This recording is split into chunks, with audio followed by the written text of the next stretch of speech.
Waqalatil yahudu wan nasara nahnu abnaullah wa ahibba'uhu. Terus di hari rayanya ada ketupat.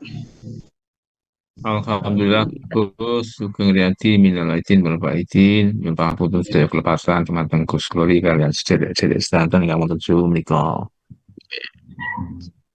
Sami-sami.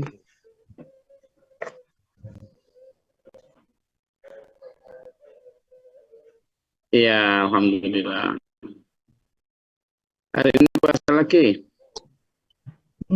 Alhamdulillah insyaallah. Bismillah. Saya Bismillah. lebarannya hari ini, Gus.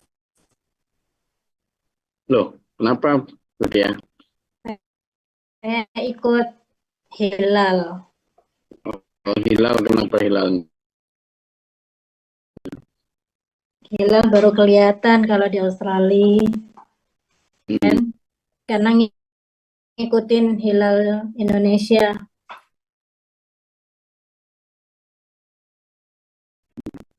Jadi di hari raya itu terutama seperti yang kemarin saya sampaikan, memenuhi janji-janji, memenuhi apa yang belum kita tunaikan itu sangat penting. Kemarin setelah khutbah Idul Fitri, saya minta saya sampaikan cara untuk menuntut janji kepada saya. Satu di antara yang langsung menemui saya.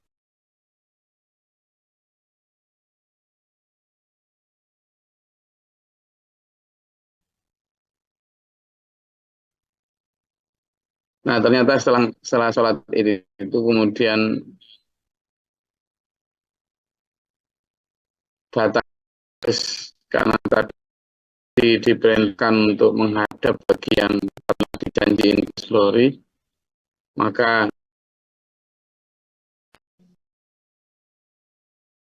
ada janji yang dulu pernah Gus Glory sampaikan. Gitu. Apa? Dulu waktu saya membangun musola kecil itu, Glory pernah datang mengunjungi lalu mengatakan akan memberi pintunya, menyumbang pintunya. Iya dah, ya Allah. Ternyata iya betul. Jadi ya saya memang betul waktu itu akan memberikan pintu itu. Cuma kan kadang saking banyaknya urusan gitu terus lupa itu ya. Nah, hal kayak gitu yang kadang menghalangi datangnya rahmat ya. Tuh. Jadi eh, banyak hal yang bisa kita apa ya kemas di dalam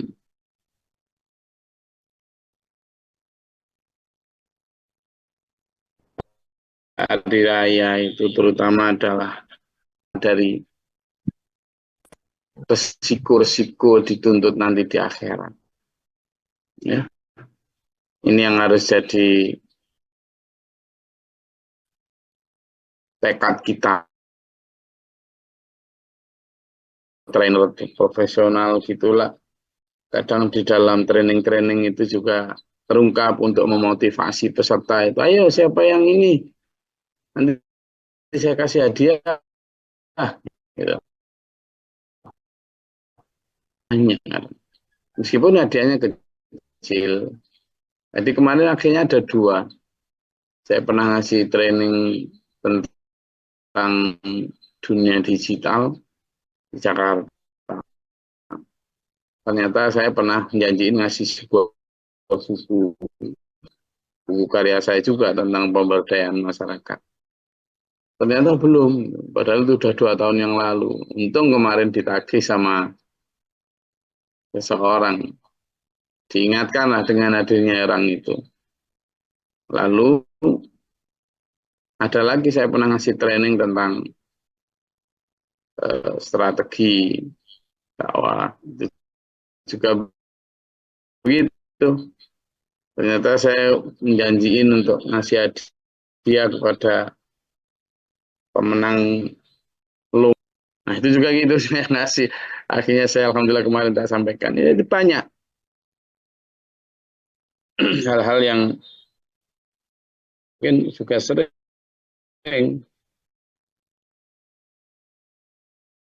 gitu ya. Nah itu ya. Jadi hari raya itu untuk membersihkan diri kita.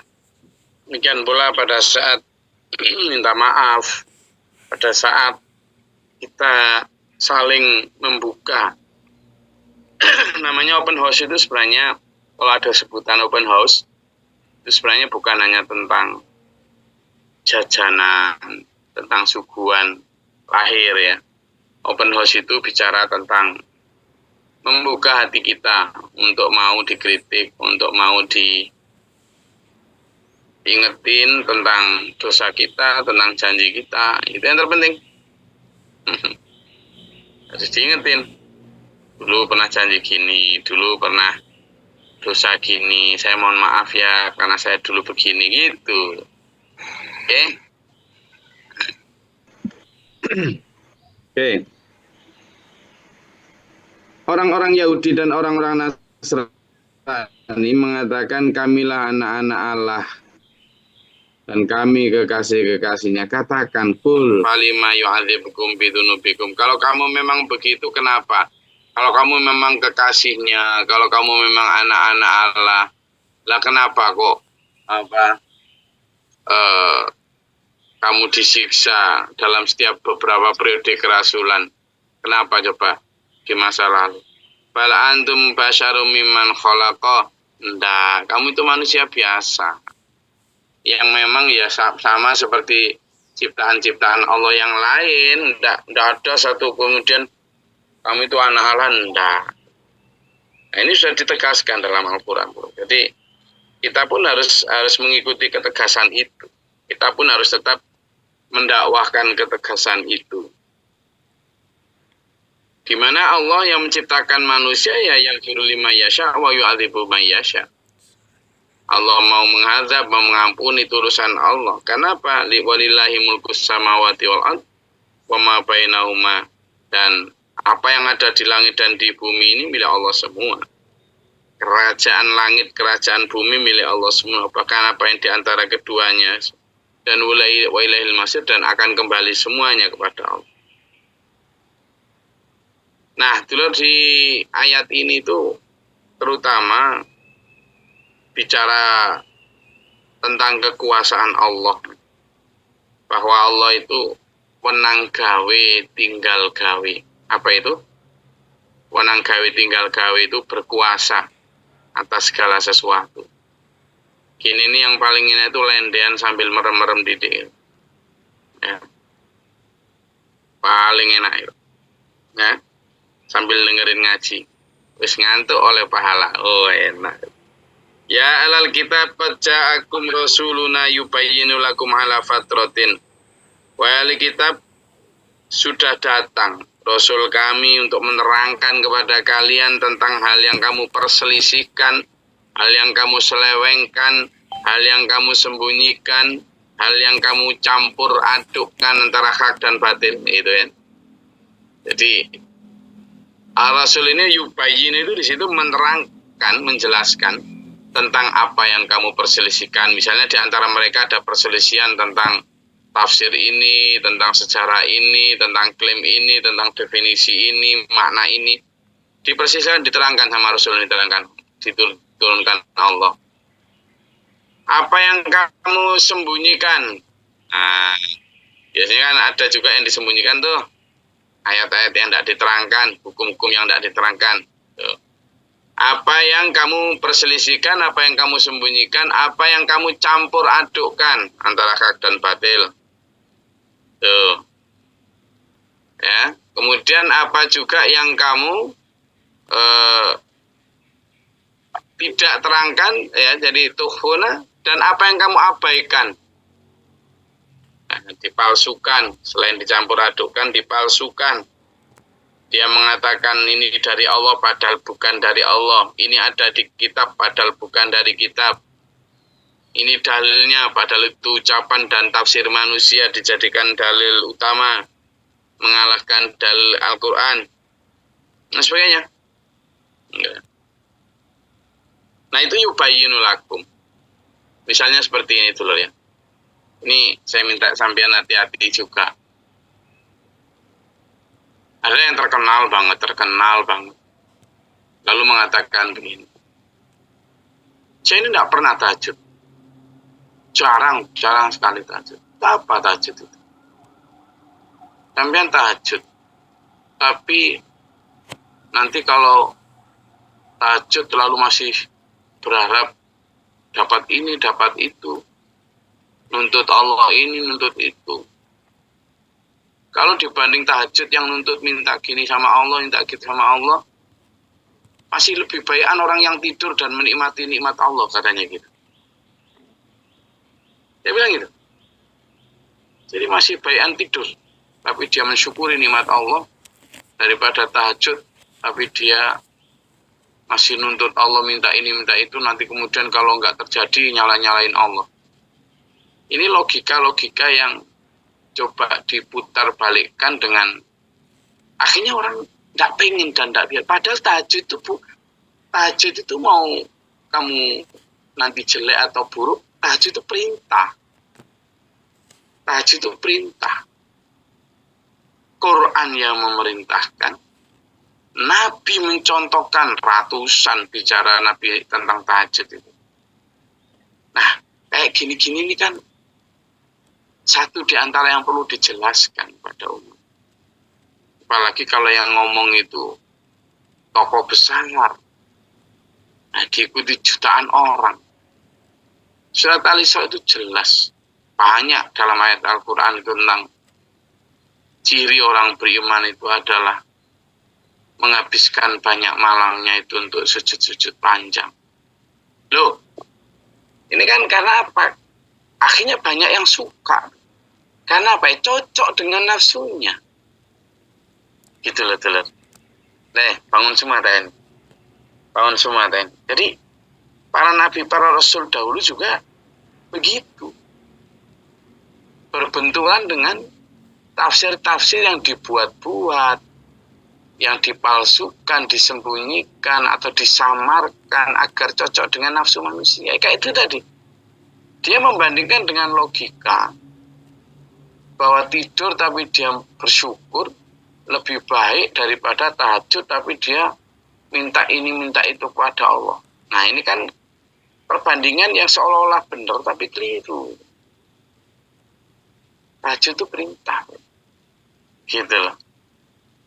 Surat Al-Isra jelas a'udzubillahi minasyaitonir rajim. Wa minal laili fatahajjad bihi nafilatal lak. Asa ayyab'atsaka rabbuka maqaman mahmuda. Di situ meskipun ini sholat atau ibadah sunnah, tapi perintah jelas dan di antara setengah malam bangunlah kamu untuk bertahajud agar engkau mendapatkan peluang nanti ditempatkan di tempat yang terpuji di akhirat. Lalu di ayat lain disebutkan a'udzubillahi minasyaitonir rajim tatajafa junubum anil madaji'i. Pinggang rusuknya orang beriman itu jauh dari pembaringan. Gitu. Lalu disebutkan dalam hadis banyak di mana Rasulullah menghabiskan malam-malam. Hampir tidak pernah Rasulullah meninggalkan tahajud. Hampir tidak pernah. Nah, kalau Rasulullah sudah memberi contoh begitu, terus kita sok-sokan hukumi tahajud itu nggak penting hanya karena ada 1-2 orang yang karena tahajud lalu menyalah-nyalain Allah karena hajatnya tidak terkabul. Ya nggak bisa kita memakai 1-2 kasus orang yang belum sukses tahajudnya lalu mengatakan tahajud tidak penting, lalu dia mengatakan saya juga nggak tahajud. Coba gimana? Itu ya. Ini kan sama dengan ada anekdot gini. Ada orang di depan pintu kamar mandi. Dia sudah membawa anduk, dia sudah membawa sikat gigi apa segala macam. Lalu dia mengatakan, wah, saya mau mandi. Nanti kalau mandi, saya jadi bersih. Kalau saya bersih, saya akan tampak ganteng. Saya kalau tampak ganteng akan digoda setan untuk sombong. Nanti kalau saya sombong, saya berdosa. Kalau saya berdosa, mati masuk neraka. Berarti saya mandi sama dengan mati masuk neraka. Wah, nggak usah mandi aja. Nah, kayak gitu kan. Jadi sesuatu yang belum tentu terjadi, konsekuensi yang nggak ada nyambungnya. Jadi antara mandi dihubungkan dengan masuk neraka itu kan jauh. Nih, gitu. Sama kayak tadi. Kalau kamu tahajud, nanti banyak minta kepada Allah. Kalau kamu banyak minta kepada Allah, lalu belum tentu terkabul. Kalau tidak terkabul, kamu mengeluh. Kalau mengeluh, nanti nyalain Allah. Kalau nyalain Allah, jelas kafir, salah. Nah, tahajud itu mending ya usah. Nah, kayak gitu. Ini gimana arahnya? Gitu loh. Jadi, hal-hal seperti itu saya kasih contoh kecil, di mana terjadi pada saat ala fatrotin itu. Fatroh itu apa? Masa panjang umat tidak ditunggu oleh Nabi Rasul. Artinya bisa jadi periode antara wafatnya seorang Rasul dengan Rasul selanjutnya itu panjang, bisa ratusan tahun. Jadi ala fatrati minar rusul itu begitu. Pengiriman Rasul itu kan rutin ya oleh Allah itu. Dari zaman Nabi Adam alaihissalam sampai Nabi Muhammad sallallahu alaihi wasallam itu rutin. Untuk memastikan bahwa umat tidak terlalu jauh menyeleweng. Kenapa? Karena umat yang ditinggalkan Nabi Nuh, misalnya, itu kan umat terbaik pada saat Nabi Nuh wafat, baru-baru wafat. Generasi awal masih baik, tapi kemudian setelah generasi kedua, ratus tahun kemudian, apalagi generasi ketiga, sekian ratus tahun, ya sudah penyimpangan nggak karuan, gitu loh. Nah, biasanya Allah kemudian ngirim Nabi lagi, gitu. Nah, singkat saja, misalnya dari sekian ada Nabi Ibrahim. Nah, masa tidak terutusnya antara Nabi Nuh dan seterusnya setelah antara Nabi Nuh sama Ibrahim kan masih banyak itu. Antara periode keras itu kan ratusan tahun, ini namanya zaman fatrah. Zaman umat kesepian Nabi Rasul. Tidak ada yang membimbing, tidak ada yang bina. Biasanya disitulah terjadi kerusakan. Zaman fatrah itu biasanya terjadi zaman kerusakan. Karena banyaknya penyimpangan, banyaknya kepalsuan, banyaknya tafsir menurut akalnya manusia, banyaknya kepentingan juga. Jadi itu ala fatratin. Sehingga ketika diturunkan Rasul itu, satu di antara tujuan adalah antakulu maja'ana min basyirin wala nadhirin.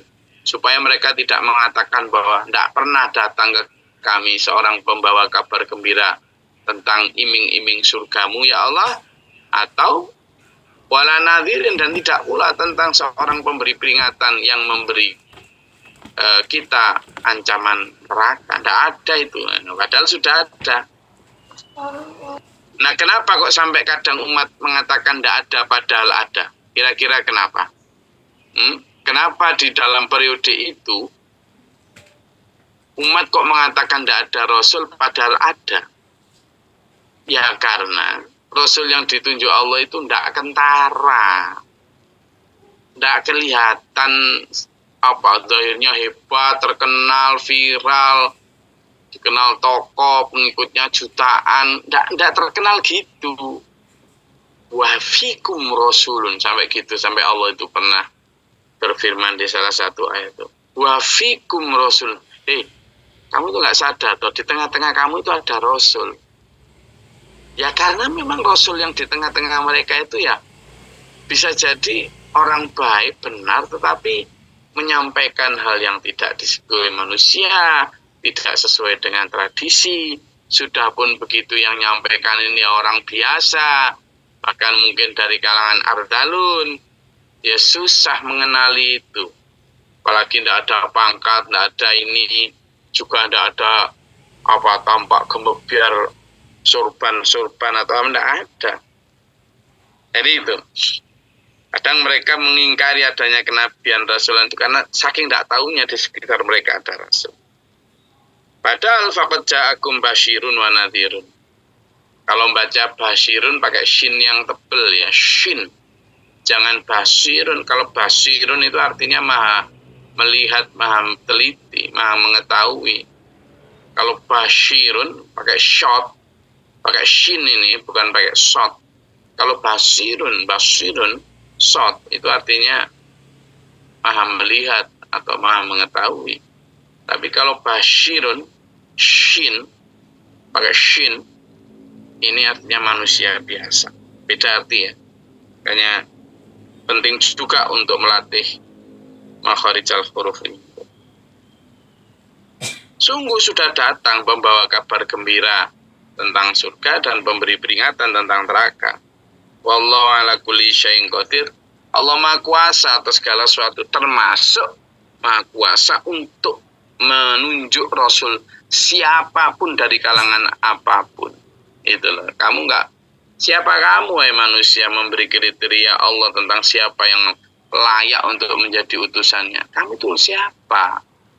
Hanya karena kamu ahli nahwu sorof, lalu ahli tafsir, terus kemudian memberi siapa kamu itu? Ya, itu karena Allah tadi itu wenang gawe tinggal gawe kan. Allah berkuasa untuk berkehendak apa? Karena Allah Maha Kuasa. Innallaha ala kulli syai'in qadir. Itu, monggo. Kalau ada yang mau disampaikan silakan.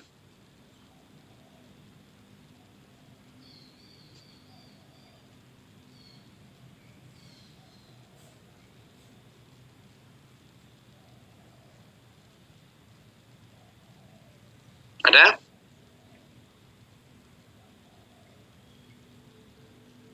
Oke, kalau tidak ada, itu kajian kita pada pagi hari ini. Sekurangnya begini, saya dan sampean tahu apa itu fatrah. Dan yang kedua tadi itu, apa itu menerangkan yubayyinu lakum. Tadi itu, tentang apa yang diperselisihkan, apa yang disembunyikan, apa yang dipalsukan, apa yang dicampur adukkan. Itu Rasul yubayyinu lakum tadi. Nah, fatrotin atau zaman fatrah itu kesepian Nabi Rasul tadi itu. Nah, kadang setelah ditinggal sekian ratus tahun, diutuslah seorang Rasul lagi untuk mengembalikan kepada aslinya. Tapi ya kemudian sudah tampak asing, tampak aneh, sehingga ya dibenci lagi. Selalu begitu prediksi Rasulullah. Sampai nanti Nabi Ibrahim, sampai sekian puluh Nabi kemudian, atau ratus bahkan ribu, sampai di Nabi Musa. Nabi Musa juga begitu. Dapat umat, tapi dikit. Setelah ditinggal wafat, awal-awal baik. Begitu sudah sekian puluh, sekian ratus tahun, sudah mulai terjadi kepalsuan-kepalsuan lagi. Diutuslah Nabi Isa. Nabi Isa pun begitu. Untuk mengembalikan isi Taurat sebagaimana aslinya. Ulama Bani Israel tidak terima. Marah dia. Menggerakkan umatnya, jamaahnya, santrinya untuk memburu Nabi Isa.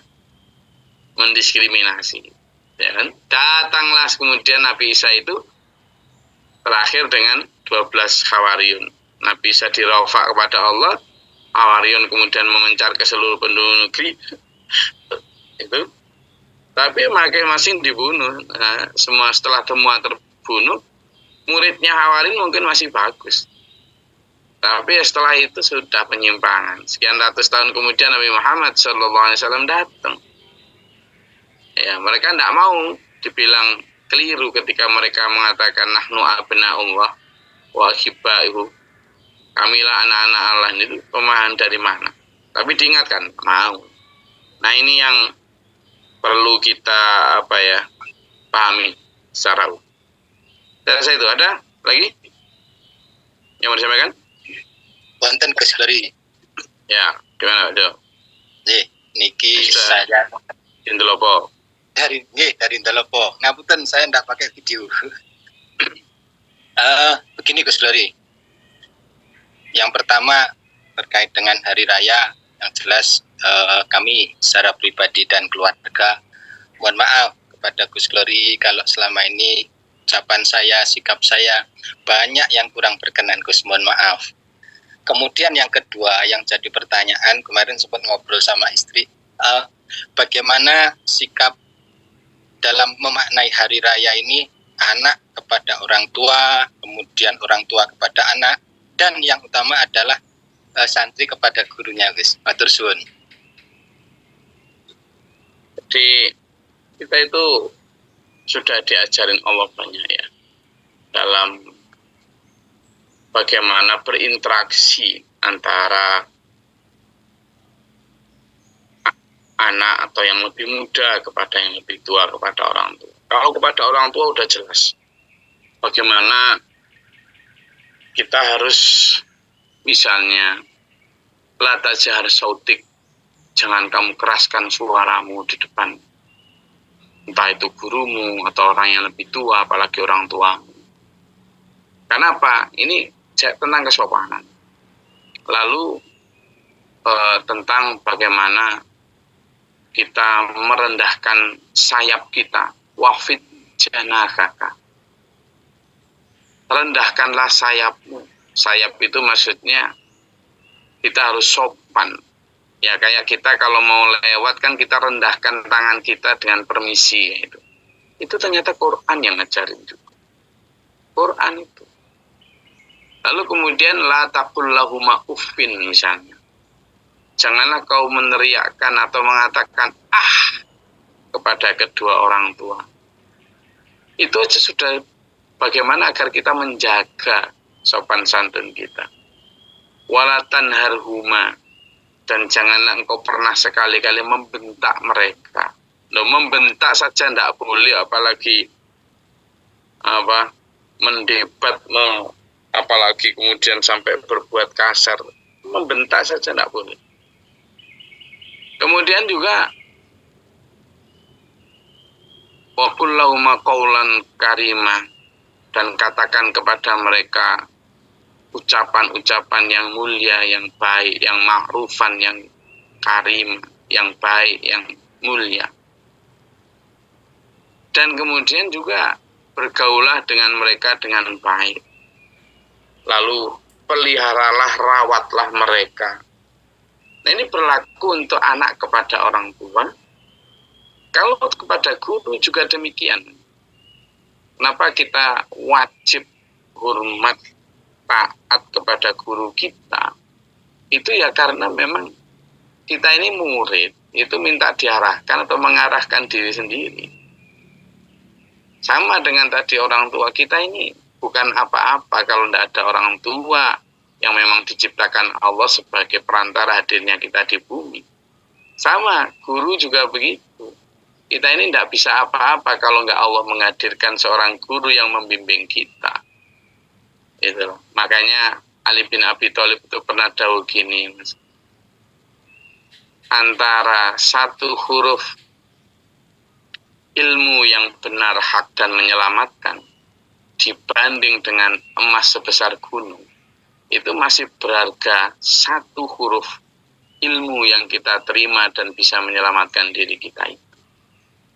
Loh, tapi kan kadang kita masih lebih menghargai emas, saldo, mobil, sertifikat, gudang-gudang harta kita daripada ilmu yang diberikan oleh guru kita. Lalu kadang kita juga keblendok, keliru dengan jangankan ilmu yang nggak kelihatan. Gurunya yang kelihatan aja kadang juga kurang dalam menghargai gitu. Itulah makanya dalam dunia pesantren itu ada kitab namanya Ta'lim Muta'allim. Itu tentang bagaimana proses belajar mengajar dengan adab yang ada di dalamnya. adab bagaimana murid kepada guru, bagaimana santri kepada Pak Yai atau yang membimbingnya.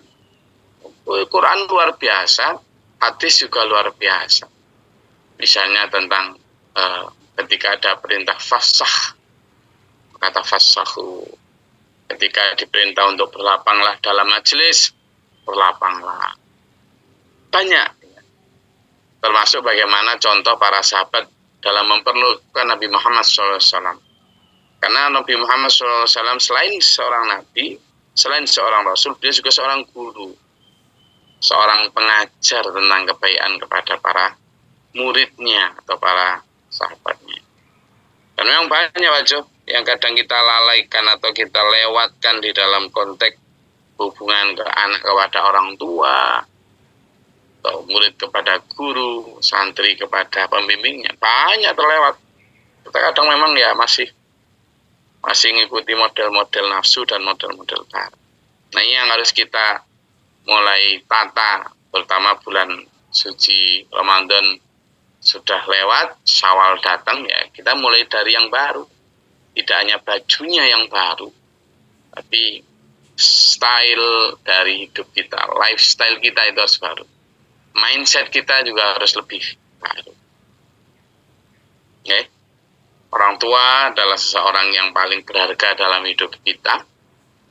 Dia tidak akan pernah menjadi mantan orang tua. Jangan pernah kamu utamakan suamimu, istrimu, anakmu.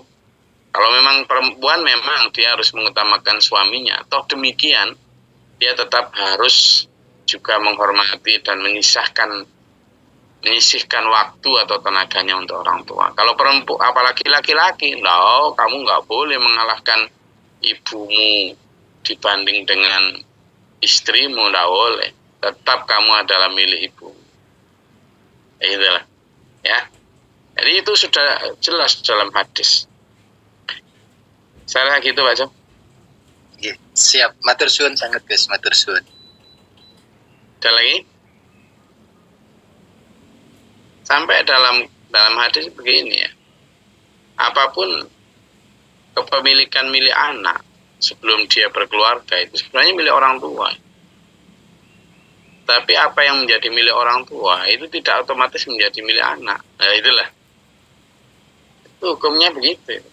Jadi apa yang milik anak sebelum dia berkeluarga itu sebenarnya masih hak orang tua itu. Tapi apa yang menjadi hak orang tua itu bukan milik hak anak. Nah, ini sekarang kebalik sekarang. Kayak hartanya orang tua itu, bahkan orang tua sebelum meninggal itu loh sudah diakui. Oh, itu gimana orang anak kurang ajar betulan anak sekarang itu. Orang tuanya masih meger hidup, masih hidup dua-duanya. Kok terus dia sudah hak-hakan kayak ini hakku, ini milikku, itu gimana itu? Sampai kan akhirnya terjadi itu. Kemarin tuh saya dengar kabar, jadi misalnya suami istri, terus punya anak nih. Nah, suami istri ini kan punya anak, ya dia punya rumah ini kan ya hasil kerja mereka berdua lah. Lalu punya anak, terus kemudian si istri meninggal. Tentu si bapak ini kan si Ain nikah lagi lah. Nah, kemudian si anak ini berani ngusir bapaknya itu.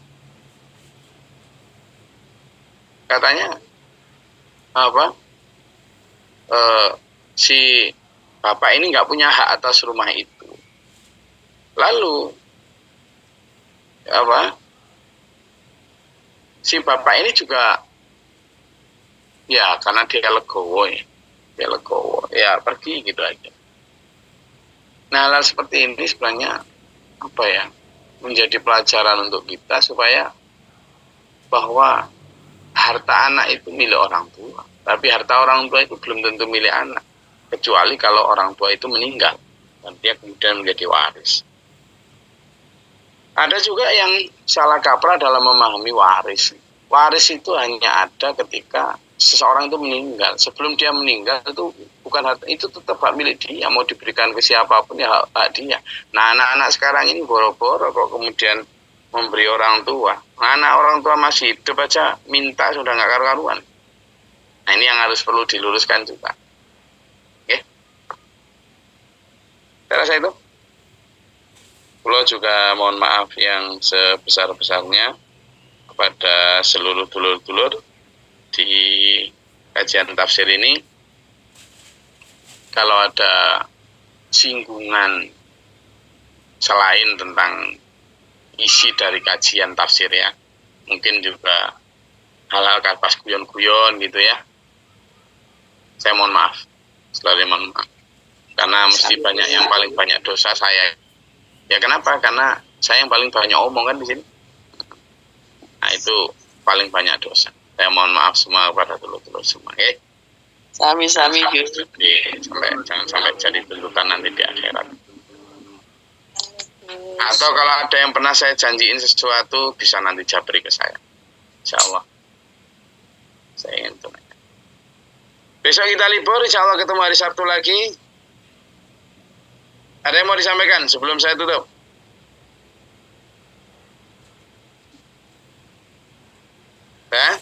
Usul apa gitu? Berarti Rabu depan ya kita berbagi ketupat. Nah, itu baru hari raya sesungguhnya itu Rabu depan. Sekarang kita puasa dulu. Allah Maha mengetahui, Allah Maha mengampuni. Semoga Allah menuntun kita selalu, memberi kita ampunan, memberi kita kesehatan jasmani rohani. Allah Maha melindungi, semoga kita dilindungi dari serangan Dajjal. Allah Maha menyelamatkan, semoga hidup kita selamat dunia sampai akhirat ila akhirih. Amin. Allahumma sholli wa sallim. Amin. Allahumma fil lil mu'minin wa lil muslimat. Allahumma atina fi man hadayta wa afina fi man afayta wa lana fi man tawallayta wa barik lana fi ma atayta wa qina syarra ma qadayta fa innaka taqdi wa la yuqda alayka. Astaghfiruka wa atubu ilaika wa sallallahu alaihi wasallam. Allahumma da'fana al-bala wa qadil hasbina wa sinna Rabbana wa la taj'alna fil qawmi dhalimin. Rabbana wa la taktubna ma syahidin Rabbana la tuzigh qulubana ba'da idh hadaytana wa hab lana rahmatan wa hab lana min ladunka Rabbana atina fid dunya hasanah. Allahumma fatir samawati wal ardi min wa bi syahadati rabbika wa asyhadu an la ilaha illa anta astaghfiruka.